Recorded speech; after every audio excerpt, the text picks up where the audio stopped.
It was a train specially designed to transport ghosts and spirits. But not a single passenger boarded it. Every time the train was finished, the driver felt helpless, but it wasn't his fault, because a magnificent bus always arrived, and all the ghosts boarded it.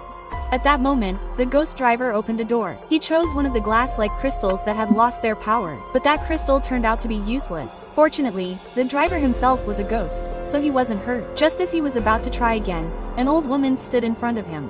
She wanted to board the train. The boot driver extended his hand to check her ticket, but he saw that the destination the old woman wanted to go wasn't in his jurisdiction, so he politely refused. Just then, the old woman pulled a shiny crystal from her hat, filled with power. The old driver saw the stone in her hand and was overjoyed. Then, the old woman showed her ticket again. The driver paused. Even though the destination wasn't in his area, the stone was very important to him. Finally, he allowed the old woman to board the train. During the journey, the ghost driver began to regret his decision, but the old woman simply stared silently out the window. Then they passed a street and stopped by a pond. The ghost driver signaled the old woman to get off, but he knew this wasn't the final destination. The old woman took out the crystal again to take them further.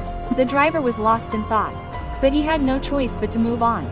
As they traveled, a sudden gust of wind blew off the ghost driver's hat. The driver was deeply saddened, but he saw the old woman jump into the water to retrieve his hat. Just then, the ghost driver saw a picture of the old woman in her youth. It turned out that the old woman just wanted to see her village one last time.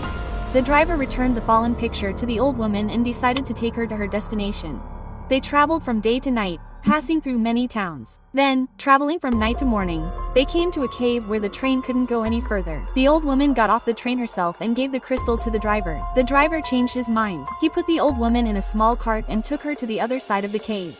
They came to a large tree, and the old woman remembered where she used to play as a child.